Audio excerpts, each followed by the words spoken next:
Alright, YouTube, as you well know, I make most of my money, most of my living comes from editing and writing. Not from Patreon. That's really helpful, trust me. I'm very, very appreciative for that. The bulk of my income, though, comes from domestic, like US-based sales of my literature. Whether it's something that I've edited, something that I've written. Some of the top titles are my own. Others are edited. The Ars Notoria, you wouldn't even believe how many copies of that are selling this month. Somehow it leapfrogged ahead of the Grand Grimoire and the Petit Albert and all of these other major titles. I don't even know how that was actually accomplished, to tell the truth, but it's a massive surge in interest over time. At the hazard of being called a shill, though, I decided to shill my own book, Sickness and Hell. Cover art, by the way, for those of you, well, it doesn't have autofocus on at the moment. It's actually a pretty good format, honestly. I thought it would be a little bit more off-center, actually, because CreateSpace does funny things to the page length. Cover art, as you can see, Satan and Jermaine Woodsworth by the very talented Eli Fusteris. And it is, how many fucking pages long?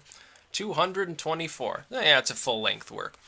This is the first thing that I ever wrote, technically speaking, even though it's one of the most recent that I've released. I started work on this novel back in 2007, actually. I had a particularly strange dream. I speak about this. I've spoken about it in a couple videos and in Morbid Stories, so it doesn't need any further coverage, honestly. The fetus dream, eating a dehydrated fetus in a box of dehydrated fruit, then for some reason was teleported to some mountainside Jane Goodall-run chimpanzee habitat full of skulls or something like that. It was surreal. But anyway, I started writing this very morbid material. It actually physically started, technically, towards the end of my senior year of high school with a AP English class, actually. And the teacher had slightly vexed me. I do give her credit for literally spawning my entire literary career. So, to Mrs. Carvey out there, yeah, this one's for you, I suppose, as well. But her teaching methodology, as far as our writing style, we had to turn in weekly work, of course, of a various length, was we couldn't use to be verbs. Now, if you've ever read a large number of literary works, whether they're fiction, non-fiction, doesn't really matter, to be verbs are used by them all. Yes, you can selectively eliminate a few to make things a bit more active, a bit more intriguing, but trying to cut them out altogether is a real fucking hassle. And so I decided to write one which would be nothing but description. And I proceeded to write a work that basically revolves around a man who's sitting there watching TV. He becomes infected with fungus or something. It wasn't clear at the time in my mind. And he starts falling apart. And so I'm just describing how he's falling apart. His eye, is purged out of his socket when he burps and hits the wall with a hollow thump. And he keels over and there's like a hideous mass of mushrooms pulsating out of his mouth and so forth. And it was accepted. I think I got a 100 on it because it had no to be verbs. That was the only qualifier. So then I wrote Sickness and Hell Part 2, Sickness and Hell Part 3. I ended up writing a series of short stories called Monty and Carla, actually, which were sort of a joke about chick flick romance novels. And in these ones, it's very, very sappy and just dripping with romance until the very end, at which they inevitably die somehow. And I think I killed him off 5 or 6 different times in this series. It was fun. It was great fun. When I was writing the sort of material that went into creating this, and this is just part 1 because I culled the material down so much, and actually I can get a trilogy out of it. When I was writing that, I was laughing like a maniac the entire time. I would have like grindcore music on. I'm sitting there typing away. I'm thinking because I tend to be a very visual thinker if I'm reading something. So as I'm reading and editing my own work over time after writing it, I'm sitting there laughing like a hyena. It was great. This is the sort of thing, most people would find this disturbing. They'd think, well, a lunatic wrote this. Well, that's true.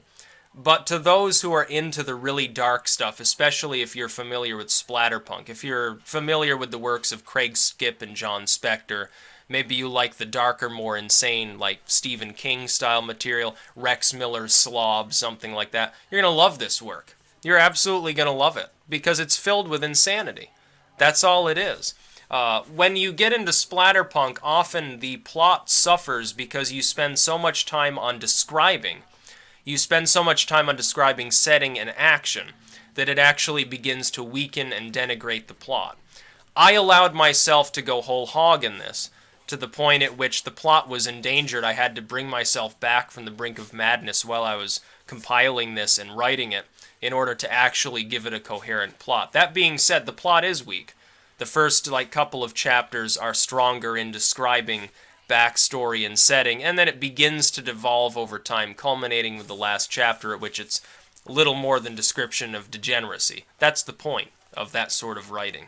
Unlike traditional, maybe splatterpunk, like the Scream, like the Bridge, or something like that, where the ending is more standard, I just let it go off kilter towards the end and devolve into lunacy. And it's not the end of Sickness and Hell by any means. I'm planning at least 3 works total. And there'll probably be more than that. Maybe I'll keep writing it till the day I just keel over. And then I start rotting just like the characters are rotting the entire time that this book is taking place. And it's sort of a little bit futuristic. It takes place at an undefined but generally modern time period. So I think that you will definitely enjoy it. I'm going to recommend it because I wrote the damn thing. And just look at the art. You can tell that it's, it's a little bit nutty. Yeah, I'm actually going to read my own work for once, because this is the only copy of anything that I've got that I myself wrote. All those books back there, those are other people's work. I edit from them, I study from them. They're very interesting, especially some of the cryptid paranormal stuff that I've got over there. But I've never before had one of my own works to actually hold in my hand. So this is my ultimate work, at least right now, until the rest of the trilogy is done. It's just as fucked up as Morbid Stories, but it's in novel form. And this is the work that started it all. All of my success. It's actually funny, because the literature predates my success largely on YouTube, too. The fact that I was warped and anti-theistic and into weird stuff, that all starts with this. This is like my origin story right here. So if you really want to read that, link in the description. Check it out. It's great. That's all I can say. That's about all. Peace out.